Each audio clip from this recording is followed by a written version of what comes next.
Hi and welcome back to the Mountain Bike Podcast presented by GMBN. I'm Neil Donoghue and I'm back ready for round two. I've always wanted to do a podcast actually, glad we're finally doing it. It's been lots of fun actually. So we're making plans going ahead for future guests. We've actually got lots of racing coming up. Next weekend is the Endurable Series in Madeira. And then the Cross Country World Cup kicks off with 2 rounds back to back, Albstadt in Germany and then Nova Mesto, then up to round 2 downhill Fort William. We'll be doing a podcast from Fort William, so hopefully catching up with some of the pros there as well. Thanks for the great feedback on episode 1. Of course, you can leave your comments on YouTube. You can watch this on YouTube if you want to. Really, it's a podcast. Of course, it's meant to be audio, so you can listen along on YouTube. Also, it can be found on Audio Boom. So via Audio Boom, it goes out to Spotify, Google, it's on iTunes. I think Deezer is coming as well. Right, so for this episode, we've got an ex-World Cup mechanic and the new GMBN tech presenter, Henry Quinney. So thought it'd be cool to have a chat with you. Yeah, thanks for getting me along, yeah. Ask you some questions about being a World Cup mechanic. So I'm interested to hear a few of those stories as well, but also get to know you. You've been on the GMBN Tech Show, Doddy, this week. So get over there and watch that if you've not done that already. Really, I think it just shows how small the industry is, really, the bike industry. I've never met you before until like last week, but it seems that we know probably at least 20 people in common. Yeah, I kind of subscribe to the theory there are only 12 mountain bikers in the world, and you meet the same people over and over, and it's people that you know really well. Yeah. But I also, it's not like, oh, I saw them once. It's like, often it's like, oh yeah, you know, I was talking to him last week, you know, it's such a small place. Oh, it's funny, my age as well, there's loads of people now that I know working in the industry, so just sort of people, pro racers or mechanics that have sort of grown up a bit and actually gone on to stay in the industry and do some pretty cool jobs. And they've... Yeah, totally. Yeah, giving you references actually for your job. I'll pay on the backhanders later, you have to give me a list. So...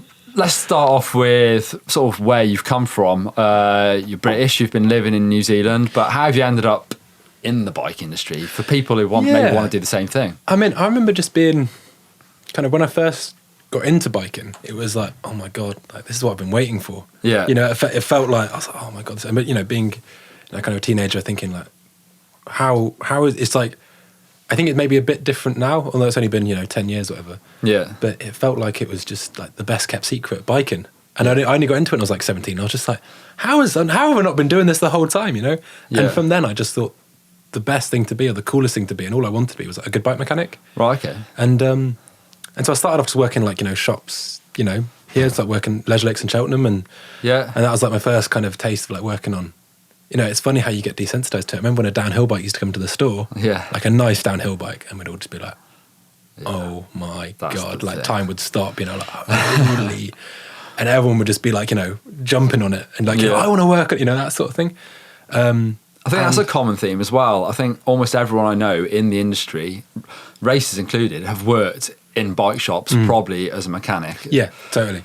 And I think I think that everyone should it should be like public service. Yeah. When you're 18, you should do 6 months in retail just to learn how to speak to people in shops, But also it was, working loads of different bikes. And after that, I was a loose end and I thought, I heard New Zealand's pretty good. Yeah. And what, for riding specifically? For riding, yeah. Pretty much. Because actually a bit before that, I actually did my first season in New Zealand before working for Leisure Lakes.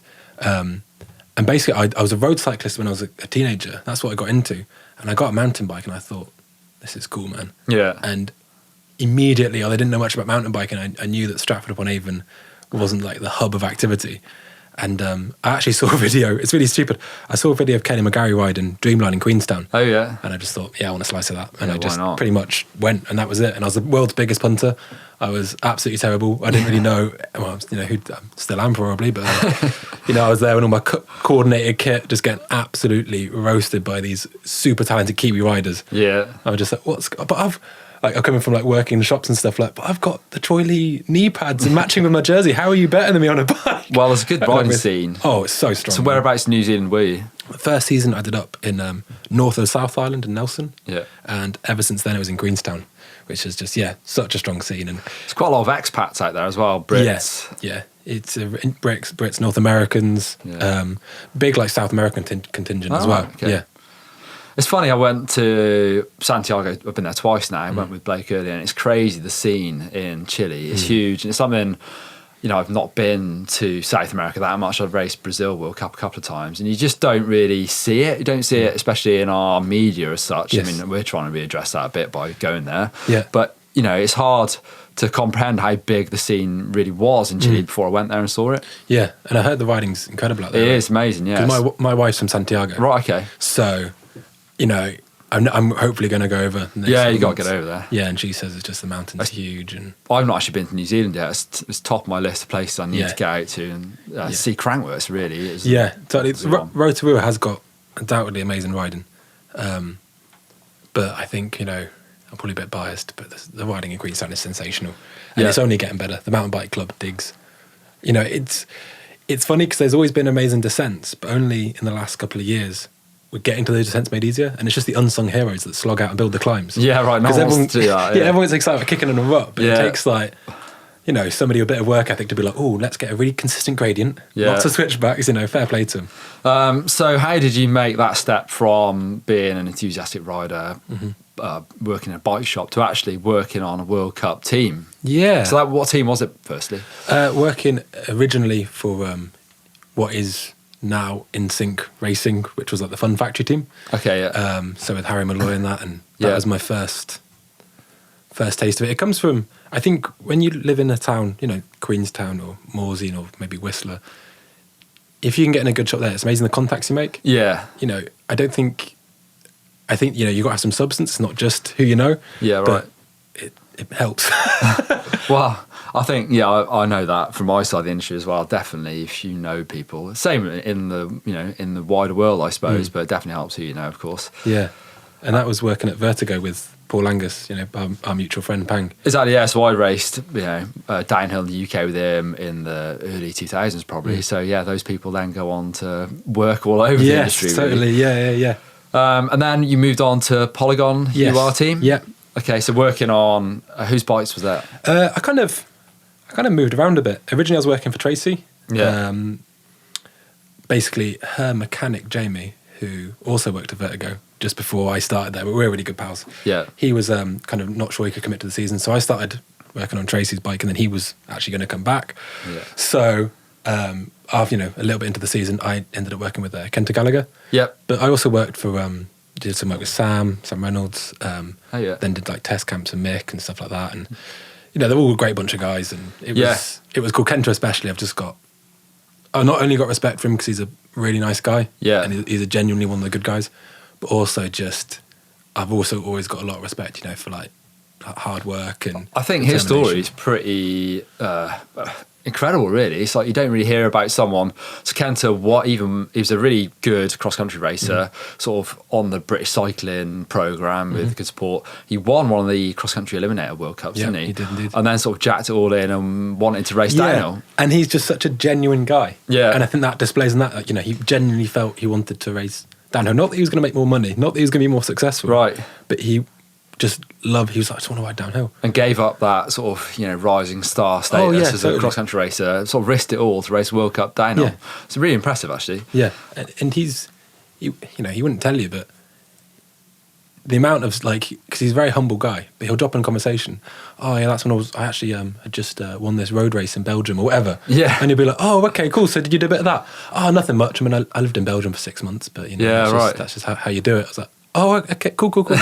You know, like, It's good to see those all-round riders, you know, so good at everything. Yeah. What type of riding do you like doing? I just like, well, actually, for years I've been a bit of a real kind of trail rider. I think, for me, I've never really liked the whole chairlift thing.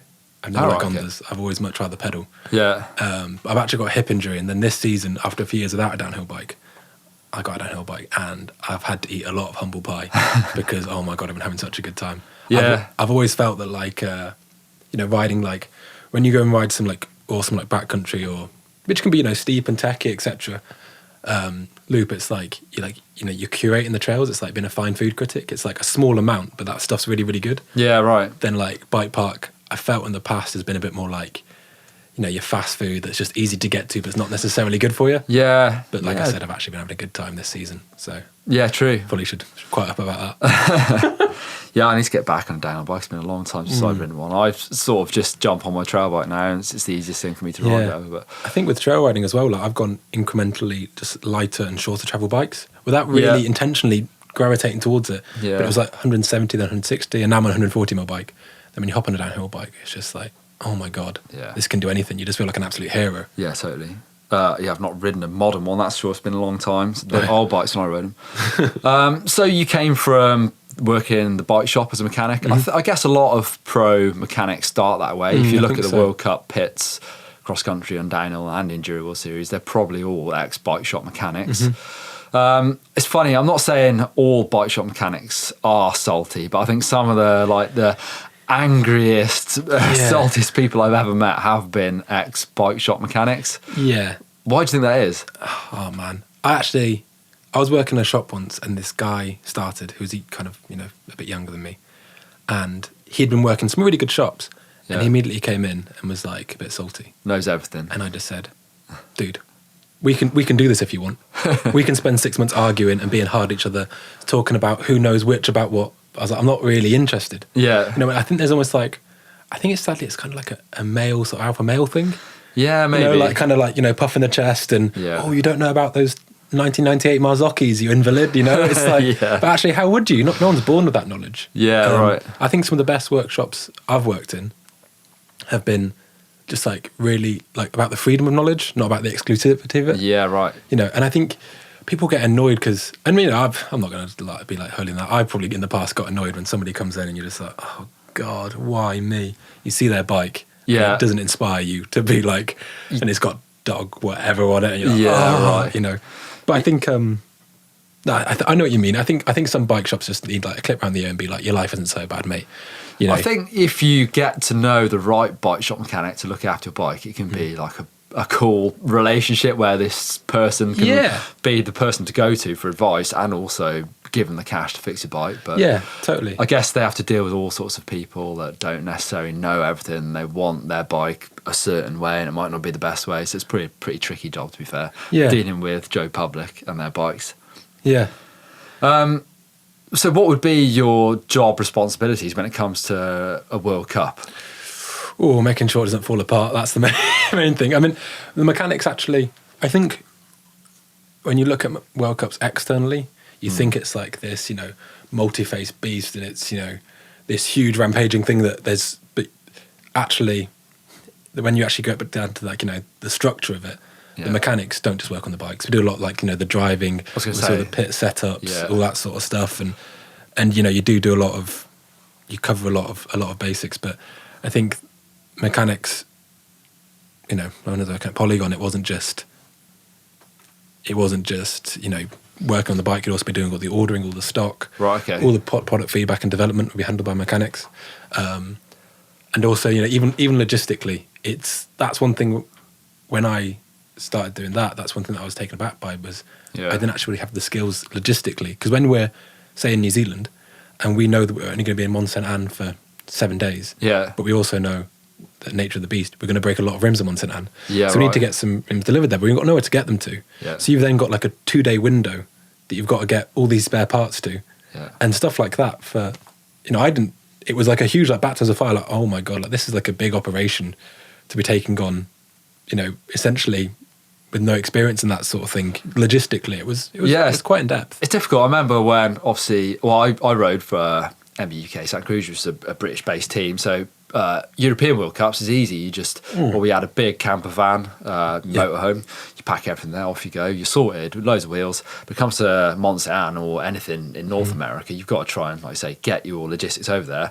We used to actually pit with a sponsor like Fox suspension or someone like that. They'd really help us out, but it must be hard for those big teams that really want to take loads of stuff. Well, it just gets expensive, I suppose. You've got to take boxes and boxes of kit and an easy up and all that stuff. I think when we called it the mothership because it's this huge lorry. I've done a GMBN van tour of that. Actually, it's huge, isn't it? But you fall into the trap of every bike component that's ever made should be in that truck. Yeah, which is right. obviously really impossible because it's actually, although it's very big, you have got very limited space. Yeah.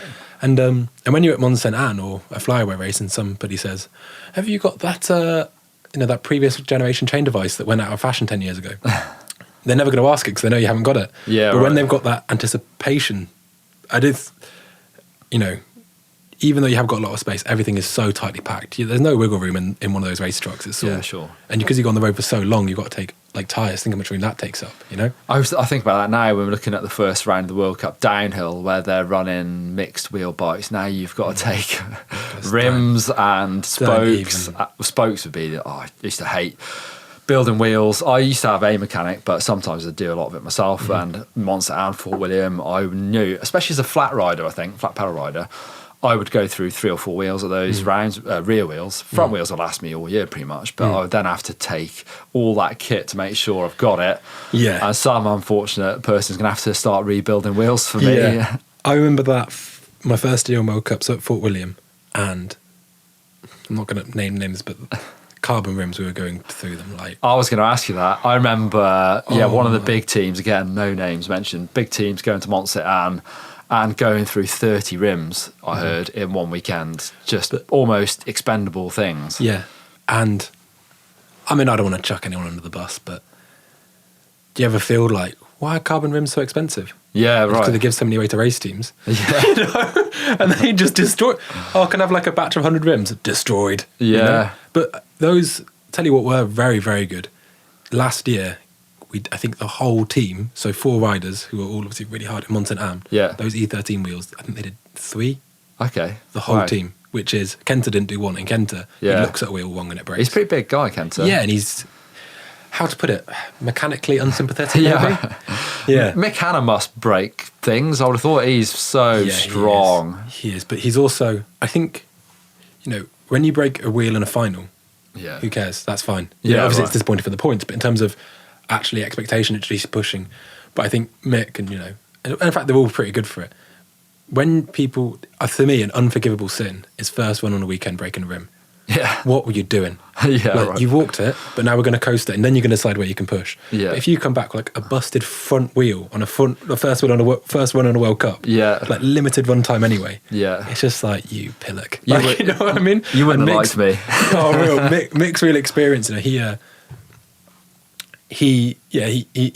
knows when to push the bike, knows when not to. Yeah. But he's also deadly smooth. You wouldn't think it because he's such a muscular guy, but it's pretty impressive to watch. It's funny. I always have a bit of a reputation as being smooth, but actually I used to break more things on bikes than the rest of people. Marc Bohan was winning World Cups, and he looked more raggy than I did, but actually I think I looked smooth but would punish the bike. And I remember going to Mont Saint Anne and hitting a bog, going off a drop off, hitting a bog on my first run, flipping over the bar, sort of getting covered in crap, and my bike, when they sort of catapult and they go da-dunk, da-dunk, da-dunk, and it went down into the woods, and I snapped a set of Fox 40s in 2 when it splatted against the tree. And then obviously, first run, snapped a set of forks. What are you going to do? I had to walk down the hill. It took me probably best part of an hour, and go over to Fox with my cap in my hand saying, excuse me, can you help me out? It's so bad. Yeah, I remember KG did a crash at Fort Bill last year, and he comes back, I think something's bent, and you could see the handlebars were like, an M shape. I was like, oh, obviously it's handlebars, so I placed the handlebars. And this is, I think also as a viewer, when you watch the Redbull live stream, you don't understand how limited practice running is. Yeah, right. Well, it's different back in my day. You used to get loads and loads, so it was simple. But now they're a bit against the wall. It's tight. So when someone comes in with a big mechanical, you almost want to have a second bike. Just go on that, but it's not really the way. There can't be many teams running... Well, actually, does anyone run identical bikes? Because I remember when Minar had a bit of a mechanical issue at Val de Sole, and they were scrabbling around trying to get a bike ready. What's that? Remy... Tyrion? No, he rode for Polygon before, and then he went to Giant.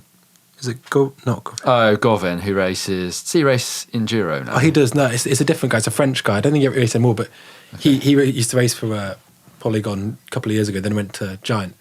And he apparently instinctively knew what was going on. Right. And just grabbed the frame and just legged it. Right. Literally, Greg was still on the floor getting the dust out of his eyes. Yeah. Apparently, this Frenchman was just making an absolute beeline to the Santa Cruz pits. Wow. And he saved it. It's Green something. Oh man, sure. we'll put something over the top. Right. Just insert name here. Because that would be a real shame. I remember back in the day, G. Atherton actually missed his finals run. It wasn't because of any mechanical, actually. It was completely separate, but he was just too lazy. Didn't get up to the top in time and missed the last round of the World Cup Series. Yeah.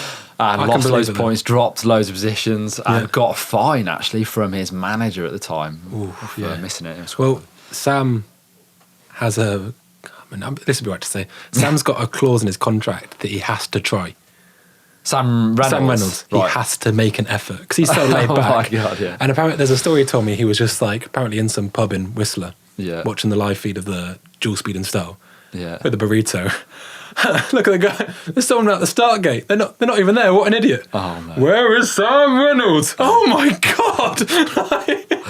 So, as a mechanic, you've got to deal with these sort of characters who some are more professional than others, should we say? And you've got to be a friend, almost be like a golf caddy, where you've got to advise them on tyre choice, whatever it may be. Is that fun or is that difficult? I love that. Yeah. I think it depends. It depends who you're working with because you kind of want. It's the whole what's unstoppable force in a moving object. Yeah. You don't want two people that are so robust in their ideas they'll never change. Yeah. But if somebody is too easily swayed, it makes the whole exercise pointless. Yeah, right. If you could say, the sky's pretty green today, eh? And they go, yeah, I think it is. Like, what, and having a rider that knows what they want, but actually what you're there to do is to help and guide them and inform them. Yeah. And kind of, let it manifest in a detailed way. They might not know exactly, about, and they don't really need to actually know what 5 clicks of rebound does, whatever. But actually, they can if they can describe the symptoms, and then you can put it into action. Yeah, that's what they're good. Talking about that, I know some riders or some racers are really good at doing that, giving feedback. You see it with people like Fab and Brel who develop things over years. But I'm convinced there was some BS with some riders where we'd go testing with Fox prior to the season, and that same thing, Fox would often fit something in your fork and not tell you what it was and go off for a run, and it could sometimes be a placebo effect, like maybe they didn't change anything, maybe they did, and some riders would be saying, oh yeah, that was definitely better over this thing, or those 2 clicks definitely made a difference, and I wasn't always convinced that rider or those riders were feeling that. I think they were trying to say the right thing. I think there's a big, that's a big pitfall. And I think, I got a friend that used to ride for Salomon skis. Yeah. And they basically have a camp once a year, but they got loads of skis and took the top sheets off all of them. Yeah. And then it would be like, oh my God, they'd say, they wouldn't tell them anyone, oh my God, these skis are amazing. They might be vocal or whatever, you know? And it would be amazing if we could incorporate that more in mountain biking. Yeah. Because also you get people, I don't know, say you get somebody that is developing a bike who's been a pro rider and obviously an incredible rider, and I'm not taking that away from them at all. Yeah. But if that rider, maybe over a 10-year career, the way that bike cycles go 3-4 years before you get a new downhill bike, they might not have actually ridden that many different bikes. True. Yeah. Do you know what I mean? Yeah. I'm definitely. I'm not saying to. I don't know. When you've probably, since you've gone from being a racer to working here, I bet you've tried way more bikes. Yeah, absolutely. Yeah. Do you think you could develop a better bike now? I don't think I could. I definitely subscribe to that feeling that I'm not an engineer. I know how I like a bike, and I could give someone advice potentially, but I definitely would not think about designing my own bike because I don't know what I'm doing. And I think a lot of racers don't know what they're doing. Yeah, and I think it's almost kind of keeping up with the Joneses. Yeah. Looking over, and you see like Loic with his, like all that telemetry and stuff. Yeah. And I think it actually does put a bit of fear in some people. Yeah. I'm not saying it's not probably very accurate, but if there's I think there's probably an element of psychological warfare. Do you know what I mean? Yeah. And people are it's like in the 2017 season when everyone was throwing 29s together. Yeah. And everyone's going to be throwing mullet bikes together. Yeah. But then, was it last season or the season before? Laurie Greenland apparently went to Schladming and was doing faster laps on a 26. They just couldn't get tyres for World Cups. Right, okay. Do you know what I mean? Like, I'm not saying that it doesn't make a difference, but I think it's a long process of refinement. If something fixes all your problems, it's probably, not... It's probably fake. It's probably in your head. Yeah. If sticking a 29 in the front wheel of a bike. Yeah. Everything's sorted. The world's a good place now. It seems like a very easy thing for people to do. Yeah. Pretty much any bike is stick a bigger fork on it, stick a 29 front wheel on it, and are people going to do that for round 2 maybe? But then again, if it makes the racer feel more capable. Oh, there's a lot to be said for someone feeling better, especially when it comes to downhill racing. Yeah, totally. Especially that data acquisition. What I think about that is, I'm sure it can be really helpful, but you've also got to know what you're doing with the results. So the actual raw data that comes out of that, do you know what you're doing with it? There's things now, consumers can buy things like this, like the Shock Whiz and even the Tyre Whiz. I've always wondered how useful they would be to your average motorbiker. Yeah, I don't really get the Tyre Whiz. I understand what it's there to do, right? Yeah. This is the thing. So one of the hardest things about working on a race bike is consistency. Yeah. So, sometimes you go to the top of the run and you see people check their tyre pressures there, And mechanics. It's different. It's cold. But they've been checking it all throughout the week in the pits. Yeah. But then when your pits gets hot, Yeah. so the it all pits are hot, changes. but then taking it out, it's cold. So keeping pressure's really weird, and it's got a little light that says, I always thought, for me, it does sound a bit gimmicky, but actually I spoke to someone at Sea Otter, and they showed me how you could just, when you go for a ride, you could press the button and it will give you a green light if it's within a certain amount, +1 or +2 PSI of your desired setting, or it'll give you a red flashing light. I thought, for me, I'm lazy. Yeah. I quite like that. No, that's I can great. just go boom, boom, yeah, sorted. that's great. But if you set your tyre pressures in the garage all the time, Yeah. and you don't check it then, you get to the top of a run, Yeah. where it's different. always not what you would expect it to be compared to your garage. Yeah. But then you adjust the tyre pressures to suit it there. Well, actually, that's not the constant one you've always had. It's about checking the same tyre in the same place with the Yeah. same temperature. Yeah. And it's really... It is. And getting that consistent, it's the same with forks. You need to make sure the bike is cold. You need to make sure the negative air chamber's filled. You need to be using the same shock pump. Yeah, true. It's like people, can I have 5 shock pump less? Come in the shop, can I have 5 PSI less? No. It's pointless. Yeah. Like, you can say you can have it a bit softer. This is me being a grumpy bike mechanic. You can have it a bit softer. But like, why should you have 82 PSI? Yeah. Well, not with this one, you don't. God knows what, the dials, Yeah. I don't know, maybe that's a bit unfair, but... I've got a funny story about it, actually. Oh, go on. So racing with Marc Bohan, he had a great mechanic, Al, who then went on to work for the Sky Road team and become a big time mechanic, get paid loads of money. Early Toledo. But for 3 or 4 years, he worked for Marc, and he had this super expensive, I think it was probably Michelin tyre pressure gauge, and he would always make it to the half PSI. Marc would have his tyres at this, I can't remember what it was, probably like 32. It was back when you had to run tubes. And I remember Marc had a really good year. I think he'd won a World Cup, probably Vigo that year actually, and he'd done really well overall. I remember the last round of the year, I felt his tyres and I was like, holy smokes, that is rock hard. And I was like, no, it's 28 or it's 32. And I was like, no chance, that is not 32. And I got my pressure gauge, or put his pressure gauge on my tyres, and it was completely wrong. It was like 15 PSI out. So this really expensive pressure gauge had been giving him wrong tyre pressures all year. Yeah, I can and believe he'd ridden with rock hard tyres and done really well. And all I could think of was like, oh my God, you could probably have done a bit better if you hadn't had those rock hard tyres all year. And it's the same when, say, if you were testing...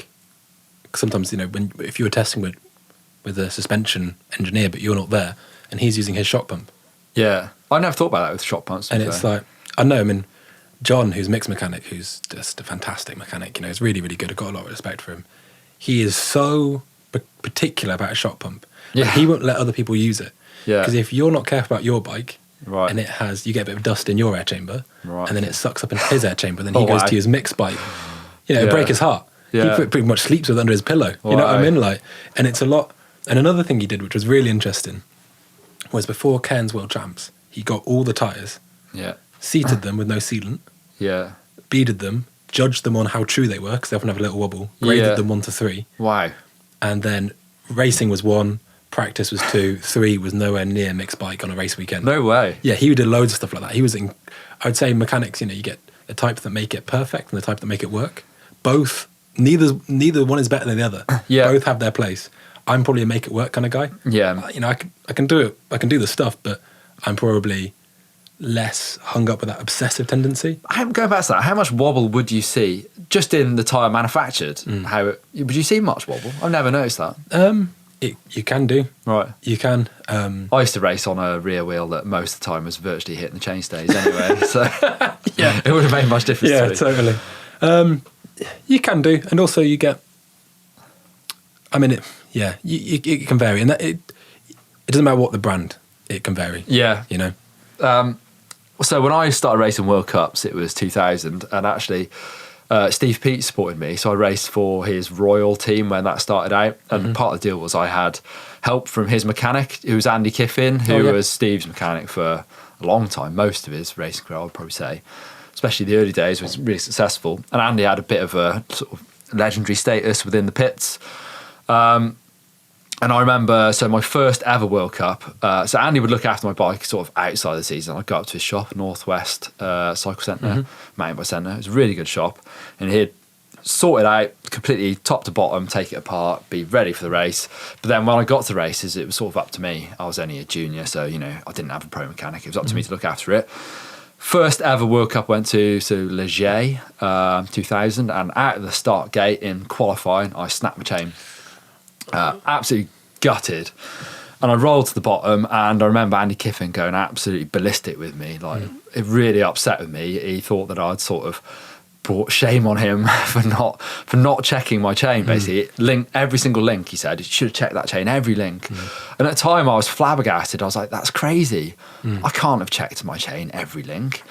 And then it sort of dawned on me probably 5 years later when I'm moving up the ranks, and actually that I should have. And actually when it comes to it, and I was still doing some of my own mechanics, I would, especially actually in my later years racing enduro, and I was looking after my own bike, I would check everything, every bolt, visually inspect my bike, you know, clean it, and check every link on my chain, even if it's just running it through my hands. But at the time I couldn't believe that a pro mechanic would be telling me that you would have to check every single nut and bolt. And I've always felt that the most important and hardest thing to do on a downhill bike that's being raced is just make sure the bolts are tight, which sounds so basic and so stupid. But say if you smash a rim, that's kind of, it happens. Yeah. If a headset wobbles loose, that's unforgivable. Have you ever had anything like that happen in a race that was definitely your fault? I once, on Ronnie Vidman's bike, didn't do the seat post clamp. I did it up as tight as you would have it. This is my second of a World Cup. Yeah. I did it up as tight as I would have it at home. Yeah. But kind of that recommended torque kind of goes out the window a bit. She basically, I think she stayed on the bike, but she twisted the saddle. She had a bit of a saddle bounce. Right. And then suddenly she's riding at the saddle with it, like, you know, 2 to... Actually really hard, yeah. And it makes riding really, really difficult. And so that... But anything like that, as far as I'm concerned... Another really good example was actually my first race with Tracey. So I went to Australia. Tracey Hannah. Yeah. For national champs in a place called Brat, just outside Melbourne. Met Tracey, obviously utterly lovely. Both the Hannahs were like... Yeah. But this was like... good people. This is big time for me. Like, yeah, oh right. My God. Don't mess it up. Don't mess it up. And she just had her shock serviced, and the technician at her local bike shop had put the shock back on the bike.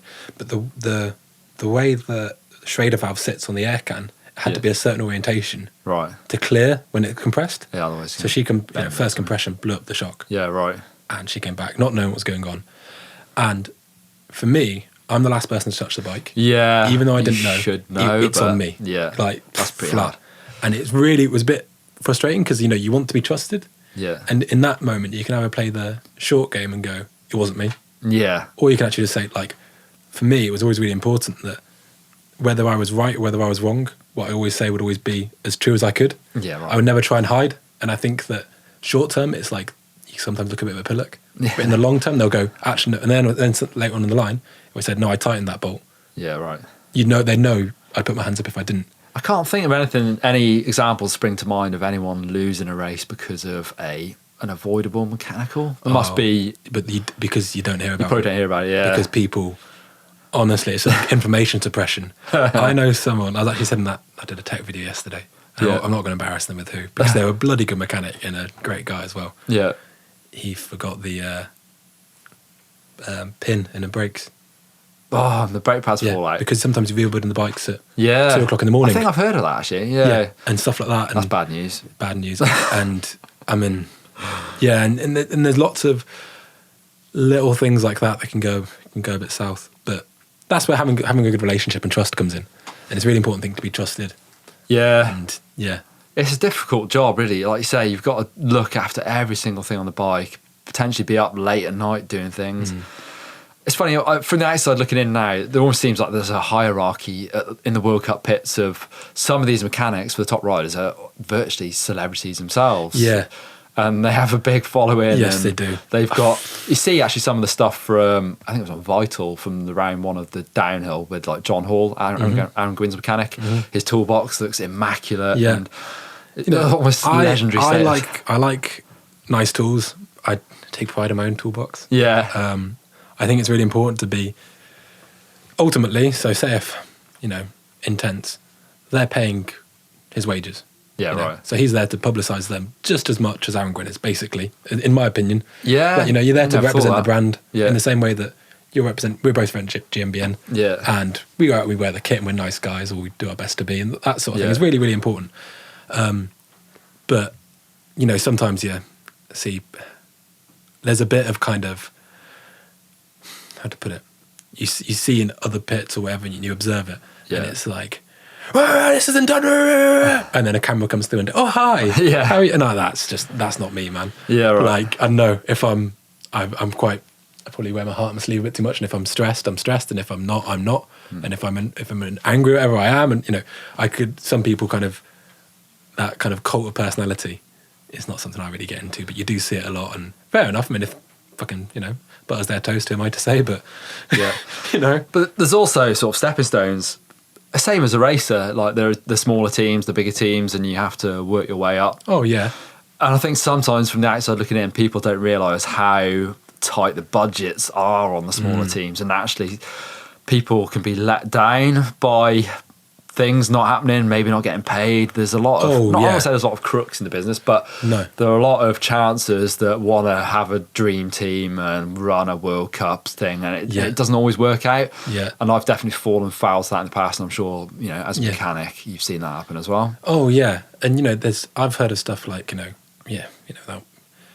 company A gets bought by company B. Yeah. Company B says exclusively, you are not allowed to sponsor anyone this season because you don't have a marketing budget.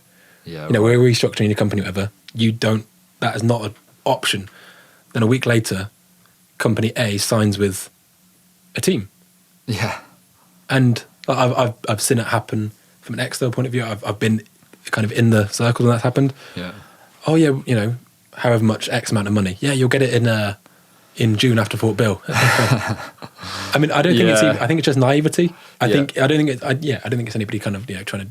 There are screwing on over, but I think there are very few bad-hearted people in the business. It's just sometimes people are more ambitious than actually is realistic, and sometimes it doesn't work out. So I think in company A mind, they think, but with this new turnaround, we're going to get such a good product out there, and company B is just going to say, wow, you did such a great job, and you sponsored a World Cup team. Good on you. That's some initiative. It never works like that, So going back to the World Cup, Daniel, did you have a favourite track or favourite place to visit?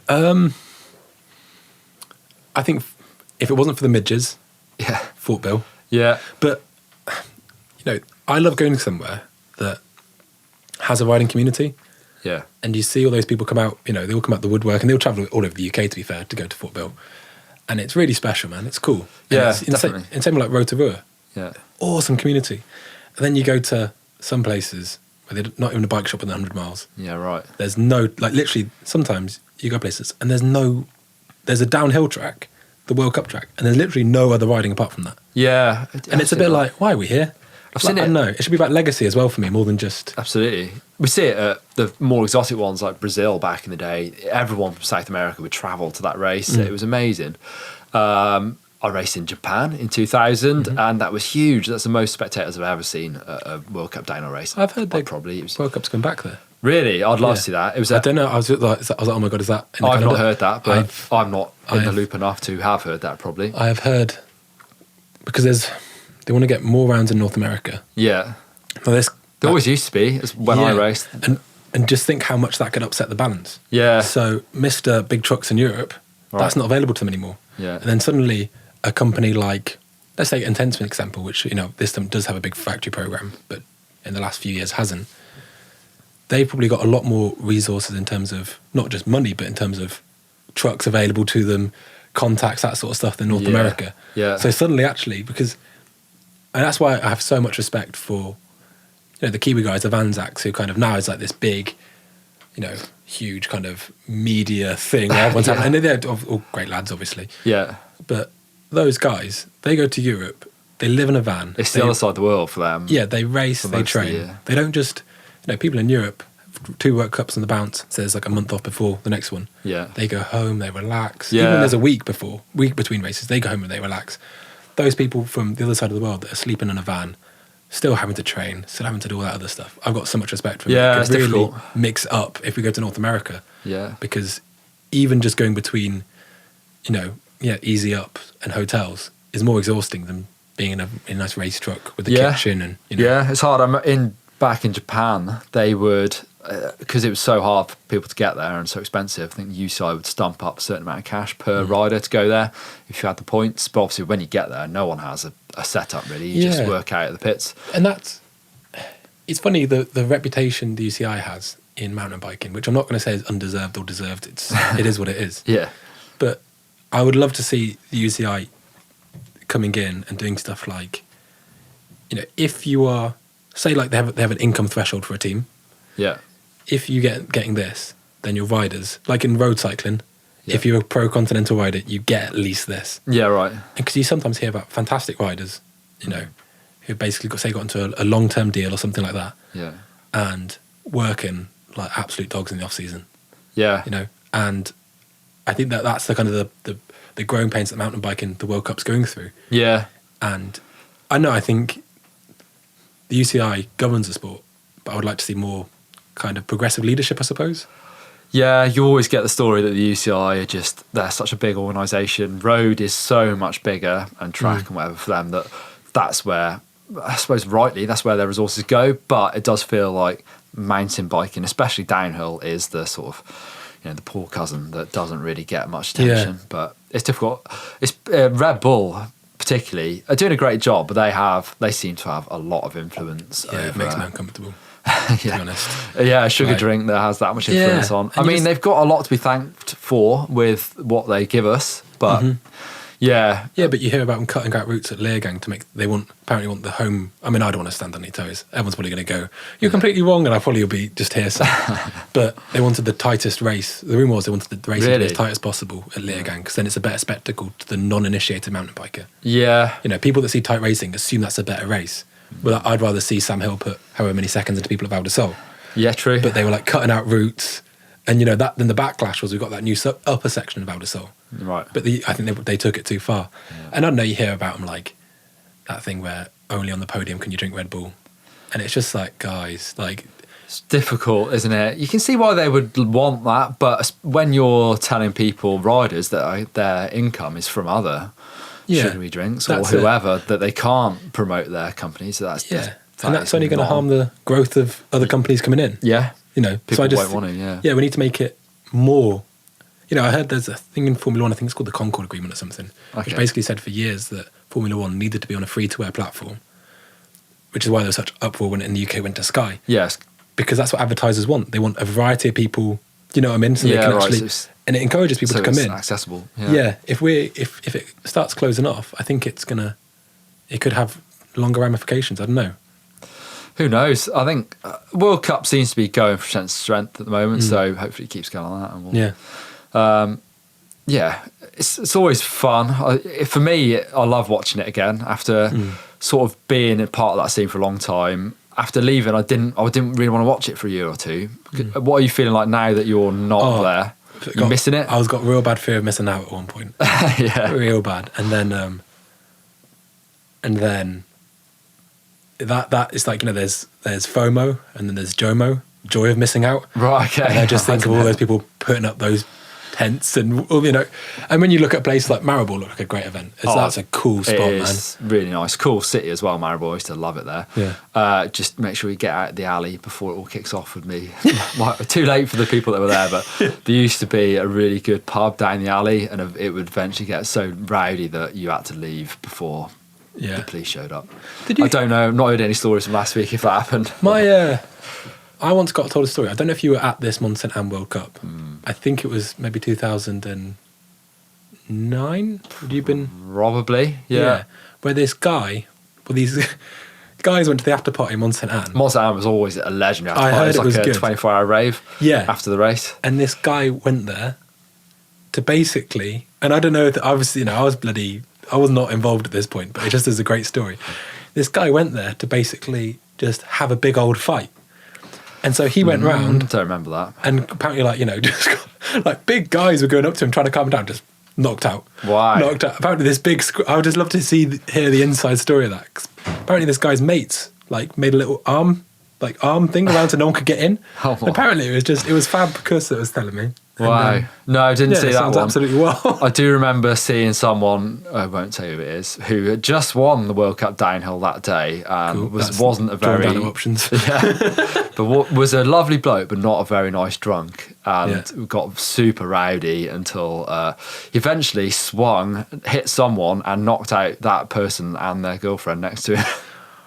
Yeah, or knocked over, should I say. Maybe not knock out, but it was pretty crazy. There were some wild stories back in the day. Apparently, it doesn't happen quite so much nowadays. No, but especially with riders. Yeah, I don't know. Like a lot of time, it's just like people are. I don't know. I have never actually. That's a lie. I was going to say I've never been to a massive after World Cup, but that's a lie. But there aren't. It's not as prevalent as you think. Really? It would be. Yeah. So back in my day, it was every weekend there was a downhill race. Yeah. The riders, 99% of the riders would be at the party. And I think all the mechanics would be, definitely. But it's like it was work hard, play hard every weekend. And there was people like Nico that you'd see at the last party of the year probably. But other than that, almost everyone was there every week. Yeah. Maybe I'm just not in the right circles. There's probably a great party going on behind me, and I didn't get the Facebook invite or something. No, I heard in Le Bresse was a good party, but that was like, I think it depends. I think someone's really got to take on the mantle. Yeah. Like when Commensal were like, oh, was it Lenside? I can't remember. No, Le Bresse, yeah. When someone wins something over then, I think it was pretty big, but otherwise. I think in fact I got bored of them after a while. There was sort of the 18 to 22-year-olds who were abroad drunk. And it would get boring. Once you were 26, 28, you'd be like, oh, God, it's going on. Here we go again. Yeah, Someone's smashing glasses, doing stuff that's probably fun when you're 18, but eventually you start just frowning and thinking, this isn't, why are we doing this? Yeah, totally. But yeah, I think I need to get myself to some races this year. Well, Fort William, there's never really... A few shandies. I mean, it's all right, Fort William, for partying, but it's not the best because there's the Weatherspoons and that's about it. There was a good Redbull, I know it was at a Jeep party, and it had free drinks. That always helps with partying, I suppose. Yeah, I remember Josh Bryson getting thrown out of that party for climbing on top of the Jeep because there was a bike on a bike rack on top of the Jeep, and he thought it'd be a good idea to try and ride that bike. Yeah. And the head of the Jeep did not think it would be a good idea, so Josh was thrown out the back door. Josh Bryson's shaped bump in the bonnet. Yeah, although I think he did reappear at some point. Yeah. So, have you got any good wild stories from World Cups, or is it all too? Oh, I think getting too serious. Actually, I'm trying to without. Last year we had a pretty weird one going down to Leergang. So, I mean, I was saying the joy of missing out. So, like for instance, I flew from my parents' house in Stratford-upon-Avon, flew to Toulouse to pack the truck, which is like when you're going to say Mont St Anne, for instance, that's 30 boxes. Right. And like you're jet lagged before you even get on the plane. Like I've done before, yeah. Our warehouse in a place called Cast, and it was called the Cast all-nighter because I would always have to do an all-nighter before we left. Yeah, right. And somebody that would do 36 hour. Well, anyway, so I did that, fine. Went up to Fort Bill, so I drove in the truck, which obviously only goes at 100k, all the way to Scotland, which is a long way. Yeah, right. Just as we got off the ferry in kind of north of England, Puncture, which is like 7 hours outside of motorway. No problem, you take it, it's fine. Got to Fort Bill, set up, sweet. Then driving to Leergang, which is also a really long drive.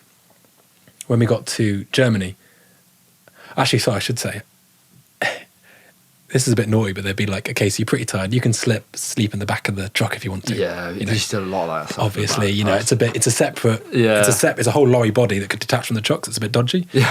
So I'm there, like this was going down to Frankfurt. That's the Polygon truck, is it? Yeah, the Polygon truck. And basically, I used to download like Age of Empires and all those old games I used to play, because basically you could play them when you're really tired and you got like a 10-hour drive and you just sit there like... Yeah. So I told the manager I was going to be upstairs sleeping. I was downstairs in the kitchen, just a cup of coffee. Yeah. And we had another puncture. Oh, and the wheel exploded, which is basically that must come as a bit of a surprise. It's about half a metre away from me. Like, and then I'm just like, like the whole truck's like bouncing up and down. I'm like, so I'm like absolute like, oh my God. So I like try and like, you know, put everything away whilst the truck's like slowing down. And, oh, what's happened, guys? Oh, I was just upstairs getting some kit or whatever. And anyway, so we get 10 hours by the side of the motorway. Oh man. God. So we get this all sorted. Yeah. Fine. Then we carry on. We're driving for about 2 hours. And we get flagged down in this routine stop by German police. I think I've heard about this. Wasn't the story that the truck is too big? Oh, yeah, but the story you didn't hear was that I was asleep in the back still. Oh, and man. I just got a message saying, don't move. Don't make a noise. Don't come down. Because they'd said, sweet, so 3 foreign nationals, you know, passports. Whoa. So they were in the front and they'd go 3 passports down. So then we basically were lying to the police. And they're walking around and I just hear this guy go, oh, the truck's quite tall. And they get a tape measure out. Oh, it's too big to travel on German roads. Then what? What did you do then? Well, then the trouble bit with this guy was like, I'm actually a bit of a mountain biking fan myself. Oh, right, okay. Is it okay if I take a look inside the truck? I've always wanted to. Oh. And I could hear him through. So I've got like a little crappy curtain on because it's like bunk beds. Yeah. So like pull it along and stuff my feet down the side of the bed, and I'm just lying there like, oh God. And then I'm just like trying to make sure my phone's on silent and stuff. And they come in and they're having this long conversation in German. Stood like this guy's knees are like you know, like just under, I could see through the little Hessian curtain.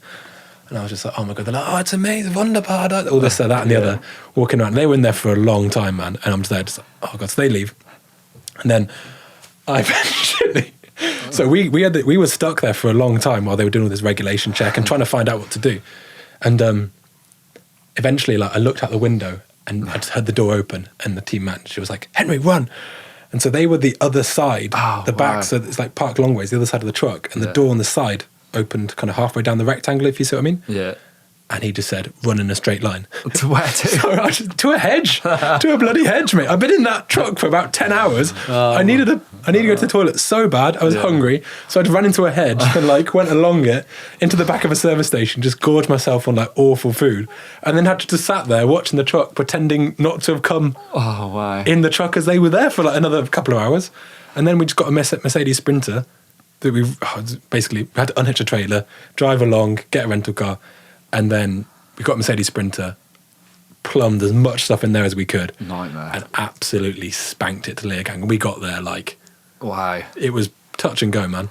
Well, some funny road stories. Yeah. Yeah, and then there's stuff like... Actually, my favourite story of last year was... John got the wrong day to fly to Mont Saint Anne. Oh, no. And we were like, John, where are you? He was like, my flight's tomorrow. We were like, no, it's not. Oh. And he was like, oh... Right, okay, and basically that situation, you've got to shout your own ticket because it's your own fault. Yeah. You know what I mean? And he rings up Mick because Mick's got a bad hand and isn't sure if he's going to race. Yeah. He's like, So Mick, Don's how like, sure are hey you? man, so I'd love to come to Mont Saint Anne, but just making sure you're going to race. And Mick was like, I don't know, I mean, I might do. He's like, It's like, I think you probably shouldn't. yeah, totally. Like, I'm happy to buy the ticket. But Oh, God. you know, he's like buying a house and stuff at the moment. Like, you know, he's It's going to be £1,000 quid. Yeah, totally £1,000. He was just like, so, like, I'm really supportive of your choice to race. I'm happy for you to race, but man, if you're not going to race, just let me know now. No, I'm pretty sure I'll give it a go. Yeah. Okay, cool. I mean, do you want to hop on? You hadn't ridden a downhill bike since the crash at this point. Yeah. Do you want to hop on the bike and just roll it on the car park? And bring me back. Yeah, and bring me back. No, I mean, I'm 50-50, but I'll probably race. Yeah. So John goes over there. Mick doesn't qualify. He's just there like, Gutted. oh my God. He's like, no, it's fine. Yeah, no worries. And obviously, you know, you couldn't be angry. Mickey gave it a good shot. Just his hand was sore. But it was just like, Yeah, what can you do? sweet, cool. I remember a road story back in the day. The Hope technology brakes. It was at Willingen, I think. We had a round the World Cup there. One of the guys had driven the van a bit too enthusiastically, should we say, and put it in a ditch. And it was it was a Sprinter kitted out, or it was a really cool Sprinter, like the best racking. You can imagine the amount of spares they have there. So olives for whatever, bolts for whatever, thousands of things, and he'd thrown it into this ditch. And there was stuff everywhere, and he had to ring up Will Longdon, who was my team manager at the time, say, can you go to a hardware store and buy as many buckets as you can fit in your car and come and help us out? And they were shoveling buckets out of this, like, like a wet, ditch, like a dike with buckets of Hope kit, and that's I think the van was written off. No. Yeah. 20 grand's worth of racking inside the van was written off and all that stuff. I think No. the guy kept his job, but I think he had some explaining to do when he got back to Yorkshire. My God, that would suck. That would absolutely. Because there's stuff like that. There's stuff that goes wrong and, you know, you see it before your eyes and you're like, okay, cool, at least I know what I'm dealing with. Imagine opening those van doors. Oh, Just please, baby Jesus. what can you do? What a nightmare. Yeah, man. What about sort of downhill bikes?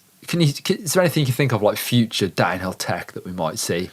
I mean, obviously we've seen electronic gears come to trail bikes. And I can see that potentially crossing over. It's one of those things you don't need. I've ridden the boat that Shimano and SRAM. I think it's nice, and then I sort of forget about it when I go back to my normal bike. But do you think that could potentially come to downhill? Yeah, I think that, like, in some ways, like in my kind of experience, like Shimano's been lovely to live with, but SRAM's been great to race. This on like your trail bikes, you know. Yeah. Like I feel that Shimano's like such a smooth shift, and it's just like really easy going. Yeah. But when you're actually dropping the hammer, right, that like bang. of SRAM is so nice. Yeah, true. And I think that kind of when being pushed aggressively, that's when having a nice group set I think comes into electric gears. What I do like about it is they're so quick to shift. I think maybe you could see them on downhill bikes. I would think it'd be really cool. I think there's going to be stuff like, you know, enduro bikes. I'd love to have a saddle and shock jigged up. So when the saddle's up, the compression dialed up. Someone's done that, haven't they? I think.